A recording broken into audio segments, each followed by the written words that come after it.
sahabat fotografi, halo sahabat kreatif, ketemu lagi di O Kreatif Channel. Halo sahabat fotografi, halo sahabat kreatif. Di edisi kita kali ini, O Kreatif Channel akan berbagi tips dan pengalaman bagaimana ketika kita memotret dengan konsep landscape fotografi. Oke, sebelum kita memulai, sedikit kita bercerita tentang apa sih sebenarnya landscape fotografi itu.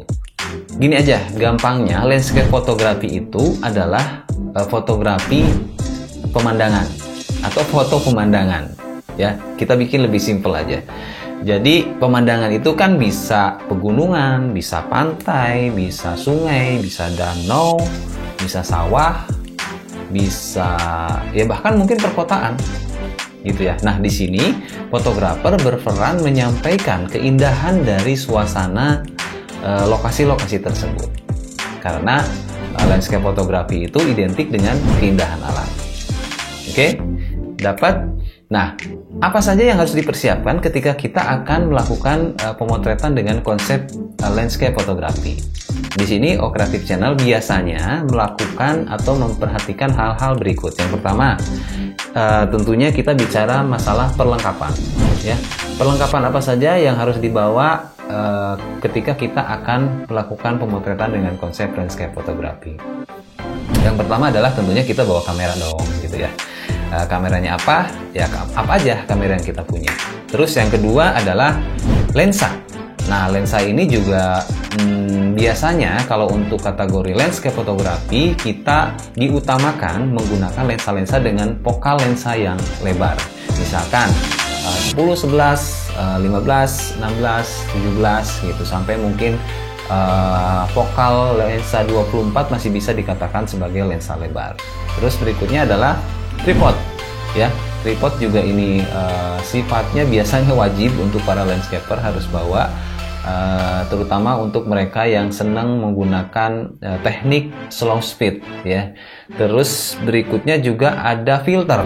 Nah, kenapa di landscape fotografi ada filter? Filter ini biasanya berfungsi untuk menyeimbangkan pencahayaan, intinya untuk mengelola pencahayaan di lokasi pemotretan, di mana misalkan cahaya di atas horizon itu lebih terang dibanding cahaya di bawah garis horizon. Nah, dipakailah fungsinya filter untuk menyeimbangkan pencahayaan tersebut. Jadi filter apa saja yang biasa digunakan oleh para landscaper? Filter yang utama biasanya ada filter ND, filter GND, CPL. Sebenarnya masih banyak filter-filter yang lain, cuman mungkin untuk bahas filter ini kita akan bikin satu sesi tersendiri, apa itu filter ND, apa itu filter GND gitu, apa itu CPL, fungsinya seperti apa, mungkin kita akan bahas di sesi berikutnya. Nah, tapi secara umum filter ini adalah fungsinya untuk mengelola pencahayaan, ya, utamanya menyeimbangkan cahaya yang terang dengan cahaya yang kurang terang, seperti itu. Nah, berikutnya apa lagi? Biasanya para landscaper juga membawa alat tambahan yang namanya cover release. Cover release ini hubungannya dengan proses shutter gitu ya. Kenapa harus pakai cover release? Biasanya itu tadi untuk teknik-teknik slow speed supaya kamera kita tidak terguncang pada saat release shutter. Biasanya menggunakan kabel ini gitu, ataupun biasanya di kamera-kamera yang sudah canggih di saat ini ada namanya feature timer. Ya, jadi bisa menggunakan feature timer juga. Sebenarnya fungsinya sama, adalah untuk mengurangi goncangan pada kamera. Oke, itu adalah alat-alat, biasanya sih alat-alat yang saya bawa ketika saya mau memotret foto landscape. Terus berikutnya, selain alat-alat, biasanya saya juga memperhatikan, atau sahabat fotografi juga harus memperhatikan hal-hal berikut. Ya namanya motret kan balik-balik lagi urusannya cahaya gitu. Kenapa? Balik lagi cahaya ya, karena mau dimanapun kita motret, kalau nggak ada cahaya nggak bisa motret. Nah, di landscape fotografi cahaya ini berperan ketika misalkan gini, kita kan bicara masalah keindahan alam. Artinya kalau kita ingin menampilkan indahnya alam yang akan kita potret, pencahayaan pun harus cukup ya. Artinya ini berhubungan dengan kondisi cuaca. Ya, jadi sebelum Anda melakukan pemotretan, sebaiknya mungkin dicek dulu ya perakiraan cuaca besok nih ketika kita akan motret, apakah hujan, mendung, atau cerah, atau berawan gitu, karena ini akan berpengaruh terhadap hasil foto kita. Berikutnya adalah pilih momen yang tepat. Momen seperti apa? Kita bicara lagi masalah keindahan, karena landscape fotografi adalah identik dengan keindahan alam. Momen yang tepat adalah keindahan alam terjadi biasanya di saat matahari terbit dan saat matahari terbenam. Karena langit akan memancarkan, bukan langit sebenarnya, matahari akan memancarkan sinarnya dan memantulkan ke langit, itu menghasilkan warna-warna yang luar biasa gitu ya. Itu akan menambah kesan dramatis dan indahnya hasil karya foto kita. Jadi kenapa landscaper biasanya mungkin suka pada berangkat tuh subuh gitu ya, karena itu untuk mengejar momen-momen sunrise dan sunset. Terus pertanyaannya, apakah siang hari bisa dilakukan pemotretan konsep landscape? Bisa saja, cuman mungkin itu tadi salah satunya adalah kita menggunakan filter tambahan ya. Bisa untuk mengelola cahaya yang berlebih di siang hari, kita menggunakan filter ND seperti itu. Terus selain momen yang tepat di saat sunrise dan sunset tadi, biasanya para landscaper sangat peduli terhadap garis horizon ya. Utamanya misalkan ketika kita akan memotret di lapangan yang luas, artinya pemandangan yang luas sehingga garis horizonnya terlihat begitu jelas. Misalkan ambil contoh di pantai ya, di pantai itu kan akan sangat jelas kelihatan garis horizonnya. Itu biasanya para landscaper sangat memperhatikan garis horizonnya terjaga dengan lurus gitu ya. Ini sebenarnya untuk mempertegas hasil karya foto Anda. Apalagi pilih foreground yang menarik. Ya, tadi bicara kita misalkan foto di pantai, foregroundnya misalkan kita bisa aja menggunakan di pantai, tentunya ada perahu dong gitu ya, ada perahu, ada batu karang, ada rumput laut mungkin, atau ada hewan-hewan, ada bintang laut gitu, ada apalagi ya, bunga-bunga di pinggir pantai juga bisa digunakan sebagai foreground. Artinya cari point-point of interestnya di foreground itu yang menarik, baik itu dari sisi warna maupun bentuk gitu ya. Karena dengan kita mempunyai foreground, hasil karya kita akan lebih berasa berdimensi. Jadi ada foreground, ada bagian tengah, juga ada background gitu ya. Jadi saling melengkapi. Terus hubungannya sama foreground ini, kita juga harus memperhatikan secara komposisinya. Tadi menempatkan si objek utamanya itu di mana? Ya kita ambil simple aja, gunakan komposisi rule of third yang sederhana gitu ya. Jadi tempatkan objek kita di antara persilangan 3 garis secara aturan komposisi rule of third. Yang terakhir mungkin adalah ruang tajam. Kenapa kita harus memperhatikan ruang tajam? Karena kan landscape fotografi ini adalah karya foto yang mengutamakan ruang tajamnya itu di semua sudut gitu ya, kiri, kanan, atas, bawah gitu ya.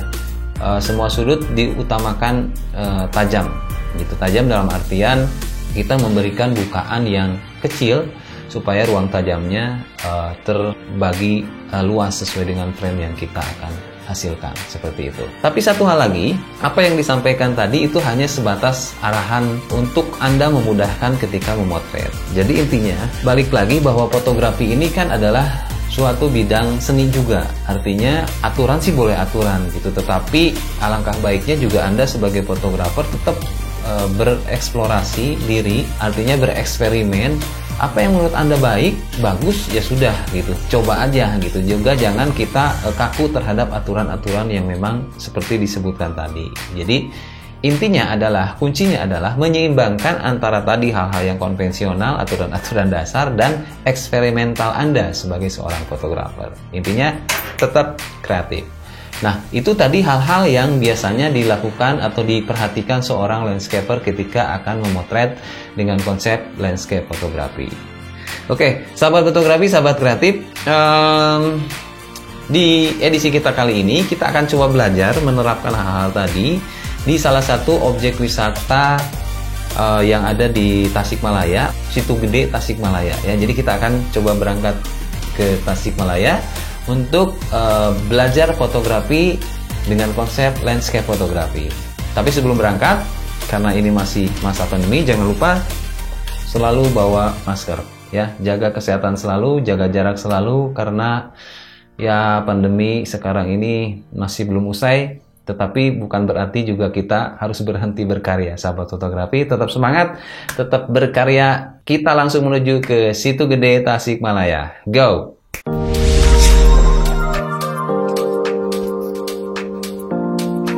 Oke sahabat kreatif, sahabat fotografi, sekarang kita sudah ada di lokasi Situ Gede, Tasikmalaya. Jadi kalau secara lokasi, Situ Gede ini relatif cukup dekat dengan pusat kota, jadi sekitar ya 15-20 menit aja mungkin kalau kita menggunakan kendaraan, ataupun kalau bersepeda juga mungkin tidak lebih dari 20 menit. Cuaca cukup cerah hari ini, jadi seperti halnya disampaikan tadi bahwa kita hari ini akan mencoba memotret Situ Gede dengan konsep landscape fotografi.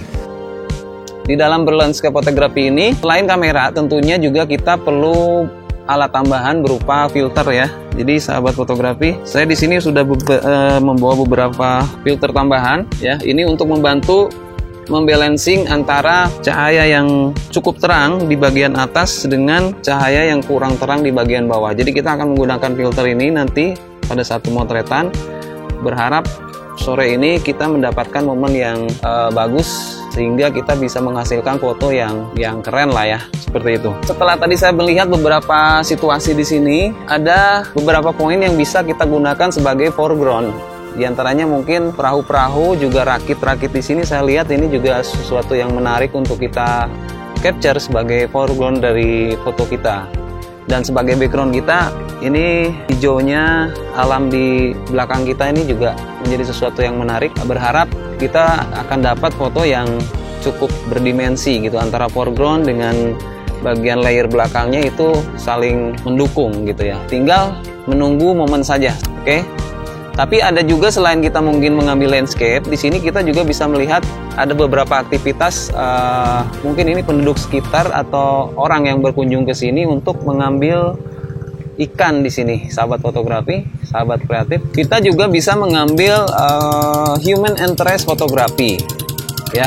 Karena saya lihat juga cara mereka mengambil ikan ini cukup menarik ya, cukup unik. Mereka langsung masuk ke dalam situnya untuk bukan berenang ya, apa istilahnya, nyebur begitu. Dan ini sesuatu hal yang unik, yang menarik untuk kita potret gitu.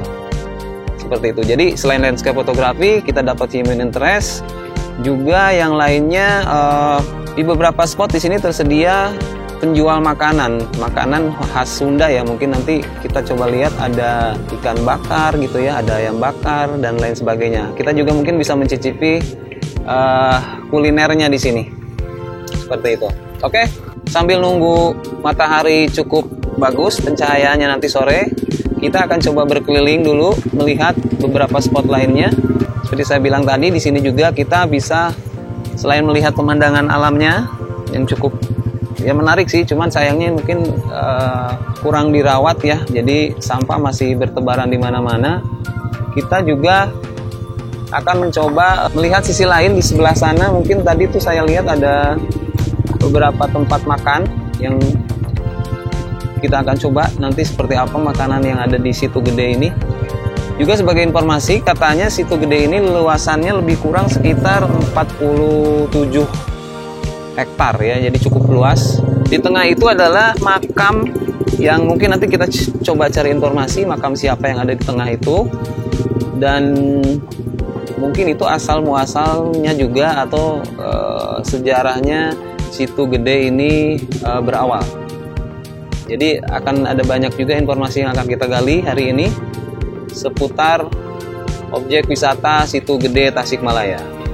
Situ Gede ini juga banyak mungkin ini penduduk sekitar menggunakannya sebagai sarana olahraga. Tadi pagi saya lihat ada beberapa penghobi sepeda, ya, penghobi sepeda, ada yang jogging juga di sini. Jadi sebenarnya ini adalah salah satu spot atau public area yang memang secara fungsi sangat bermanfaat untuk khususnya penduduk kota Tasikmalaya, seperti itu. Oke, seperti sahabat kreatif lihat di belakang saya ini adalah salah satu perahu mungkin yang bisa digunakan untuk berkeliling memutarin area situ. Ini juga relatif terjangkau secara biayanya ya, harganya. Kita bisa berkeliling melihat pemandangan lebih dekat dengan menggunakan perahu boot yang tadi sahabat kreatif atau sahabat fotografi lihat di belakang saya.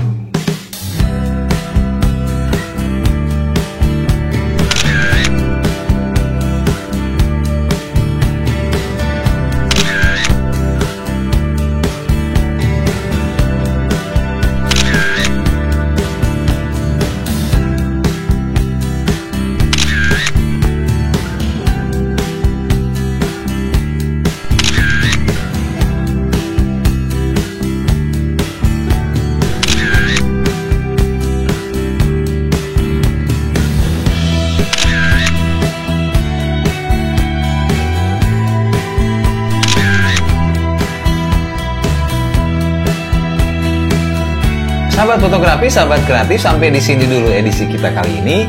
Itu tadi perjalanan O Creative Channel mengunjungi salah satu objek wisata yang ada di Kota Tasikmalaya, Situ Gede Tasikmalaya tepatnya. Semoga pembelajaran kita hari ini landscape fotografi bisa bermanfaat untuk kita semua, khususnya bagi teman-teman semua yang senang dunia fotografi.